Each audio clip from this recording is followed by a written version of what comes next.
Hi friends, இந்த வீடியோவில் நம்ம எதை பற்றி பார்க்க போகிறோம் அப்படின்னு பார்த்தீங்கன்னா, எஸ்பிஓவில் நியூவாக இம்பார்ட்டன்ட் அப்டேட்ஸ் நிறைய கொடுத்துருக்காங்க.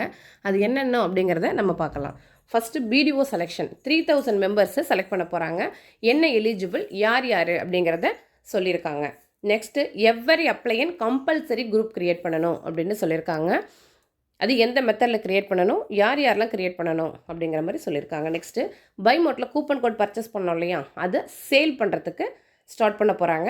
அதை எப்படி ஸ்டார்ட் பண்ணுறாங்க, எப்போ ஸ்டார்ட் பண்ணுறாங்க அப்படிங்கிறத சொல்லியிருக்காங்க. நெக்ஸ்ட்டு எஸ்பிஓவில் இனிமேல் ஃப்ரீ ஜாயினிங் தான் ஃபுல் அண்ட் ஃபுல் அப்படின்ற மாதிரி சொல்லியிருக்காங்க. அது யார் யாருக்கு யார் யார் எலிஜிபிள் அப்படின்றதையும் சொல்லியிருக்காங்க. இன்னும் நிறைய அப்டேட்ஸ் கொடுத்துருக்காங்க.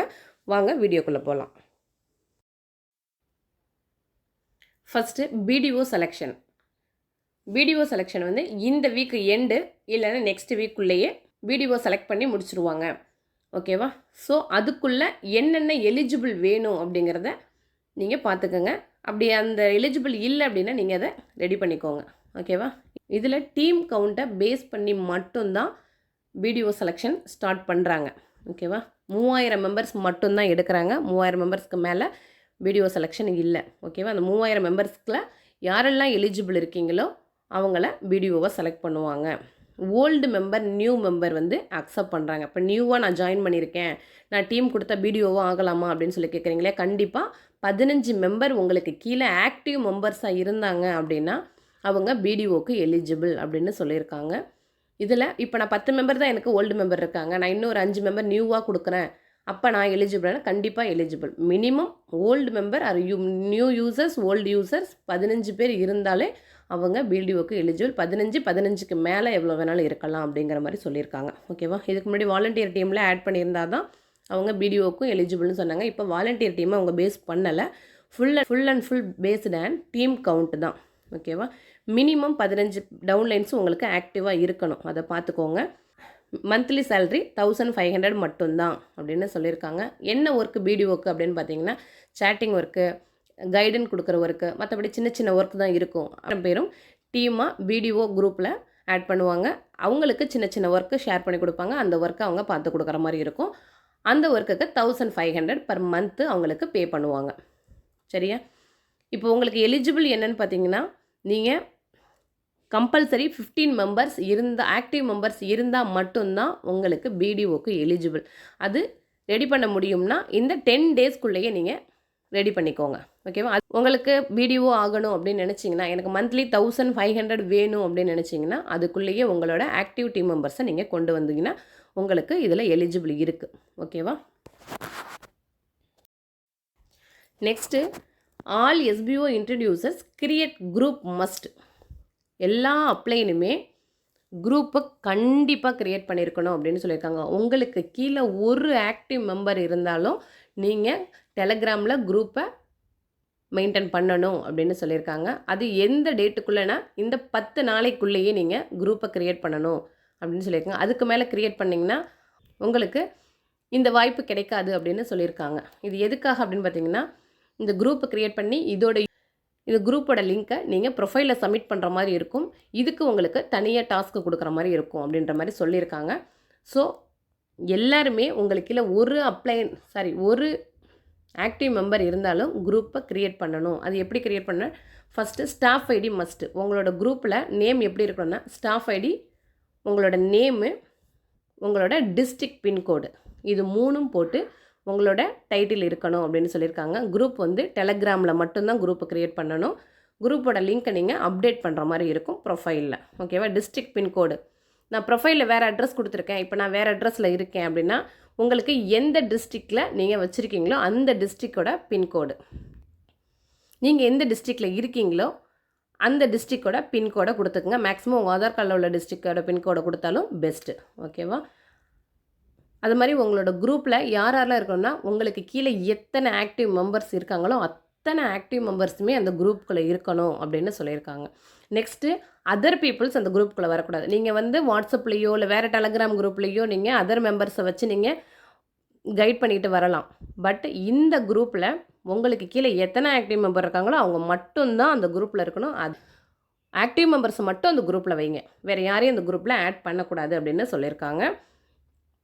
எவ்வரி ஐடி குரூப் மஸ்ட் அப்படின்னு சொல்லியிருக்காங்க. அதாவது உங்களுக்கு 3 ஐடி இருக்கும், சில பேருக்கு 2 ஐடி இருக்கும். அப்போ நான் 2 குரூப் க்ரியேட் பண்ணணுமான்னு கேட்பீங்க. கம்பல்சரி ஒவ்வொரு ஐடிக்குமே ஒவ்வொரு குரூப் க்ரியேட் பண்ணி தான் ஆகணும். உங்களுக்கு டவுன்லைன் இருந்தால் மட்டும். எனக்கு டவுன்லைனே கிடையாது, நான் மட்டும்தான் இருக்கேன், ஒருத்தவங்க 2 பேர் இருந்தாங்க, அவங்கள சஸ்பெண்ட் ஆகி போயிட்டாங்க அப்படின்னு சொல்கிறீங்க இல்லையா, அவங்களாம் குரூப் க்ரியேட் பண்ண தேவையில்லை. ஓகேவா? அது மாதிரி உங்களோட அப்ளைன் வந்து சஸ்பெண்ட் ஆகிட்டாங்க அப்படின்னா நீங்கள் அவங்கக்கிட்ட இன்ஃபார்ம் பண்ணுங்கள். அதுமாதிரி குரூப்பை க்ரியேட் பண்ணி என்னை ஜாயின் பண்ணுங்கன்னு சொல்லுங்கள். அப்படி இல்லைனா அப்ளைன் இல்லாதவங்க அதுமாதிரி நீங்கள் மெசேஜ் போட்டிருக்கணும் அப்படின்னு சொல்லியிருக்காங்க. உங்களோட அப்ளைனுக்கு நீங்கள் இன்ஃபார்ம் பண்ணியிருக்கணும்னு சொல்லியிருக்காங்க. அப்படி இல்லை அப்படின்னா நீங்கள் வேறு யாராவது அப்ளைனையாக சூஸ் பண்ணிக்கிட்டு ஜாயின் பண்ணிக்கலாம் அவங்களுக்கு கீழே. ஓகேவா? அதுமாதிரி நிறைய அப்டேட்ஸ் கொடுத்துருக்காங்க. எஸ்பிஐ பொறுத்த வரைக்கும் குரூப் க்ரியேட் பண்ணுறது ரொம்பவே சிம்பிள். குரூப் எப்படி க்ரியேட் பண்ணணும் அப்படின்னு பார்த்தீங்கன்னா, ஃபஸ்ட்டு உங்களோட நேம் இருக்கணும். நெக்ஸ்ட்டு உங்களோட ஸ்டாஃப் ஐடி இருக்கணும். இதில் வந்து ஒரு ஸ்டாஃப் ஐடி தான் யூஸ் பண்ணோம்னா, நீங்கள் எத்தனை ஸ்டாஃப் ஐடி வேணாலும் நீங்கள் அதை யூஸ் பண்ணிக்கலாம். உங்களுக்கு எத்தனை ஸ்டாஃப் ஐடி இருக்கோ அத்தனையுமே யூஸ் பண்ணிக்கலாம். ஆனால் ஒவ்வொரு ஸ்டாஃப் ஐடிக்கு கீழே எனக்கு ஆக்டிவ் மெம்பர்ஸ் இருக்காங்கன்னா நீங்கள் தனித்தனியாக குரூப்பை க்ரியேட் பண்ணுறது ரொம்பவே பெஸ்ட்டு. ஓகேவா? அதுமாதிரி தனித்தனியாக குரூப்பை க்ரியேட் பண்ணும்பொழுது இப்போ ஒரே குரூப்பில் நான் எல்லாரையும் மெயின்டைன் பண்ணுறேன், மற்ற குரூப்பை சும்மா நார்மலாக லிங்க் எடுக்கிறதுக்காக வச்சுக்கிறேன் அப்படின்னா ஓகே, அது உங்களோட விருப்பம். ஓகேவா? அந்த மாதிரி சொல்லியிருக்காங்க. நெக்ஸ்ட்டு உங்களோட டிஸ்ட்ரிக்ட் பின்கோடு இருக்கணும் அப்படின்னு சொல்லியிருக்காங்க. நீங்கள் இப்போ இருக்கிற இடத்தோட பின்கோடை கொடுத்தாலும் சரி, உங்களோட ஆதார் கார்டில் உள்ள பின்கோடை கொடுத்தாலும் சரி, இல்லை உங்கள் ப்ரொஃபைலில் உள்ள அட்ரஸில் உள்ள பின்கோடை கொடுத்தாலும் சரி. ஓகேவா? நீங்கள் இதில் பின்கோடை ஆட் பண்ணியிருக்கணும் அப்படின்னு சொல்லியிருக்காங்க. இதில் வந்து உங்களோட மெம்பர்ஸ், உங்கள் குரூப்பில் எத்தனை மெம்பர்ஸ் இருக்காங்களோ அத்தனை மெம்பருமே ஆட் பண்ணியிருக்கணும் அப்படின்னு சொல்லியிருக்காங்க. இப்போது என்னோடய டவுன்லைன் யாருன்னு எனக்கு தெரியல, யார் ஆக்டிவாக இருக்கான்னு தெரியல அப்படின்னு நீங்கள் நினச்சிங்க அப்படின்னா உங்களோட ஐடியை ஓப்பன் பண்ணுங்கள். உங்களோட ஐடியை ஓப்பன் பண்ணிவிட்டு டேஷ்போர்டுக்கு போங்க. டேஷ்போர்டுக்கு போனீங்கன்னா இந்த மாதிரியான ஒரு பேஜ் வந்து உங்களுக்கு ஓப்பன் ஆகிடும். இப்போது இந்த இடத்துல உங்களுக்கு உங்களோட மை டைரக்ட் கவுண்ட்டுன்னு இருக்கு இல்லையா, இந்த இடத்துல எத்தனை பேர் ஆக்டிவாக இருக்காங்க அப்படிங்கிறத காட்டும். சரியா? இந்த இடத்த நீங்கள் கிளிக் பண்ணிங்க அப்படின்னா உங்களுக்கு யாரெல்லாம் ஆக்டிவாக இருக்காங்க, யாரெல்லாம் சஸ்பெண்டாக இருக்காங்க, யாரெல்லாம் பிளாக்டில் இருக்காங்க அப்படின்னு சொல்லி உங்களுக்கு வந்துடும். இது மாதிரி உங்கள் டவுன்லைன் லிஸ்ட் எல்லாமே வந்துடும். இதில் யாரெல்லாம் ஆக்டிவில் இருக்காங்க, யாரெல்லாம் சஸ்பெண்டில் இருக்காங்க அப்படின்னு உங்களுக்கு இந்த இடத்துல ஸ்டேட்டஸ் காட்டும். ஸோ ஆக்டிவில் இருக்கவங்க எல்லாரையுமே தனியாக எடுத்து நீங்கள் டெலகிராமில் குரூப்பில் ஆட் பண்ணிவிடுங்க. ஓகேவா? அப்படி சில பேர் வந்து அக்செப்ட் ஒரு சில நேரங்களில் நீங்கள் குரூப்பை க்ரியேட் பண்ணால் அவங்க அப்ரூவ் பண்ணால் தான் அந்த குரூப்பில் அவங்கள ஆட் பண்ணுற மாதிரி இருக்கும். அது மாதிரி அவங்கள்ட்ட மெசேஜ் பண்ணியோ இல்லை கால் பண்ணியோ இந்த மாதிரி நான் குரூப்பில் ஆட் பண்ணியிருக்கேன், நீங்கள் அக்செப்ட் பண்ணிவிடுங்க அப்படிங்கிற மாதிரி நீங்கள் மெசேஜோ காலோ பண்ணி அவங்கக்கிட்ட இன்ஃபார்ம் பண்ணிவிடுங்க. சரியா? ஆனால் ஒவ்வொரு ஆக்டிவ் மெம்பர்ஸுமே கம்பல்சரி உங்களுக்கு குரூப்பில் இருக்கணும்.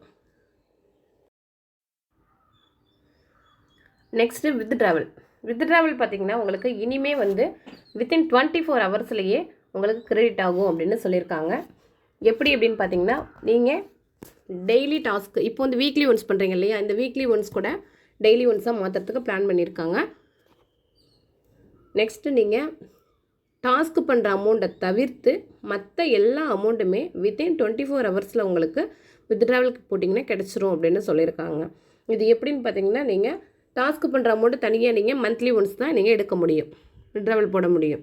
இதுவே வந்து உங்களுக்கு இன்ட்ரோ இன்கம்மு, உங்களுக்கு கமிஷன் இன்கம்மு, நீங்கள் வந்து ஜாயினிங் கொடுத்தீங்கன்னா அந்த ரெஃபரல் இன்கம்மு, இது எல்லாமே வந்து நீங்கள் 24 ஹவர்ஸ்லேயே வித்ட்ராவல் போட்டுக்கலாம் அப்படின்னு சொல்லியிருக்காங்க. ஃபுல்லி ஆட்டோமேட்டட் சிஸ்டமாக கொண்டு வந்திருக்காங்க. ஒவ்வொரு மெம்பர்ஸ்க்குமே ஃபுல்லி ஆட்டோமேட்டட் சிஸ்டம் தான். நீங்கள் இனிமேல் வித்ட்ராவல் கொடுத்தா 24 ஹவர்ஸ்லேயே உங்களோட அக்கௌண்ட்டில் அமௌண்ட்டு கிரெடிட் ஆகிடும் அப்படின்னு சொல்லியிருக்காங்க. சரியா? நெக்ஸ்ட் அப்டேட் என்னென்னு பார்த்தீங்கன்னா 100% ஃப்ரீ ஐடி. இது யாருக்கு அப்படின்னு பார்த்தீங்கன்னா ஹேண்டிகேப்டு பீப்புளுக்கு ஃப்ரீயாக கொடுக்குறதா சொல்லிட்டு இருக்காங்க. இன்னும் ஒரு சில கேட்டகரி பீப்புளுக்கும் கொடுக்குறது, அதாவது விடோஸ்க்கு இந்த மாதிரி கொடுப்பாங்கன்னு நினைக்கிறேன். ஸோ அந்த மாதிரியான பீப்புளுக்கெலாம் 100% full and full free ID தான். ₹1 கூட அவங்க எந்த ஒரு பர்ச்சேஸுமே பண்ண தேவையில்லை, எங்கேயுமே பே பண்ண தேவையில்லை. சரியா? ஃப்ரீயாகவே அவங்க ஜாயின் பண்ணி ஒர்க் பண்ணிக்கலாம் அப்படின்ற சிஸ்டம் கொண்டு வராங்க. நெக்ஸ்ட்டு எஸ்பிஓ வித்ட்ராவல் இனிமேல் 24 ஹவர்ஸில் அமௌண்ட்டு நம்ம அக்கௌண்ட்டுக்கு கிரெடிட் ஆகிடும் அப்படின்னு சொல்லியிருக்காங்க ஆட்டோமேட்டிக் சிஸ்டம் மூலயமா. அது எது அப்படின்னு பார்த்தீங்கன்னா டாஸ்க் அமௌண்ட் மட்டும்தான் இனிமேல் மந்த்லி ஒன்ஸு நம்ம எடுக்க முடியும். மற்ற எல்லா அமௌண்ட்டுமே 24 ஹவர்ஸில் நம்ம வித்ட்ராவல் போட்டு எடுத்துக்கலாம் அப்படின்னு சொன்னாங்க. அது என்னென்னு பார்த்தீங்கன்னா referral income, bonus income, commission income, நமக்கு வர இன்ட்ரோ இன்கம், பேசிவ் இன்கம் எல்லாமே நம்ம 24 ஹவர்ஸில் நமக்கு கிரெடிட் ஆகிடும் அப்படின்னு சொல்லியிருக்காங்க. Next SPO care. இனிமேல் பார்த்தீங்கன்னா எஸ்பிஓ கேர் வந்து லைவ் chat சப்போர்ட்டிங் கொடுக்குவாங்க. லாங்குவேஜ் வைஸ் கொடுக்குறாங்க. அதாவது நீங்களே சேட் பண்ணி உங்களோட ப்ராப்ளத்தை சால்வ் பண்ணிக்கலாம் அப்படிங்கிற மாதிரி லைவ் chat கொண்டு வர்றாங்க. நெக்ஸ்ட்டு டாஸ்க்கு ஸ்டாப் பண்ணியிருக்காங்க. இன்ஃப்ளூயன்சருக்கும் கண்டென்ட் ரைட்டருக்கும் அப்படின்னு சொல்லியிருக்காங்க. அவங்களுக்கு டாஸ்க் பேஜ்லேயே என்ன மெசேஜுங்கிறதையும் கொடுத்துருக்காங்க. செக் பண்ணி பார்த்துக்காங்க. ஓகேவா? மற்றபடி வெப்சைட்டில் வந்து நியூ அப்டேஷன் நிறைய கொடுக்கறதுனால அப்பப்போ எரர் வருது. ஸோ வெயிட் பண்ணி பண்ணலாம் அப்படின்னு சொல்லியிருக்காங்க. ஓகேவா? பை மோட்டில் கூப்பன் சேல் பண்ண போகிறோம் அப்படின்னு சொல்லியிருக்காங்க. இந்த வீக்லேயே அது இருக்கும் அப்படின்னு சொல்லியிருக்காங்க. ஸோ பை மோட்டோட ஆப்பை நம்ம இன்ஸ்டால் பண்ணுற மாதிரி இருக்கும். அதனால் ஸோ நோட்டீஸ் போர்டை ரெகுலராக கொஞ்சம் ஃபாலோ பண்ணுங்கள் அப்படின்னு சொல்லியிருக்காங்க. இனிமே வர காலங்களில் நோட்டீஸ் போர்டு ஃபாலோ பண்ணலை அப்படின்னா லாஸஸ் உங்களுக்கு தான் அப்படின்னுங்கிற மாதிரியும் இன்ஃபார்ம் பண்ணியிருக்காங்க. இந்த வீடியோ உங்களுக்கு யூஸ்ஃபுல்லாக இருந்துச்சு அப்படின்னா இந்த வீடியோக்கு லைக் பண்ணுங்கள். உங்களுக்கு டவுட்ஸ் இருந்துச்சு அப்படின்னா கமெண்ட்டில் கேளுங்க. கண்டிப்பாக அதுக்கு ரெஸ்பான்ஸ் இருக்கும். உங்கள் ஃப்ரெண்ட்ஸ் அண்ட் டீம் மெம்பர்ஸ்க்கு இந்த வீடியோவை ஷேர் பண்ணி கொடுங்க. அவங்களுக்கும் யூஸ்ஃபுல்லாக இருக்கும். மறக்காமல் இந்த சேனலை சப்ஸ்கிரைப் பண்ணுங்கள். தேங்க்ஸ் ஃபார் வாட்சிங்.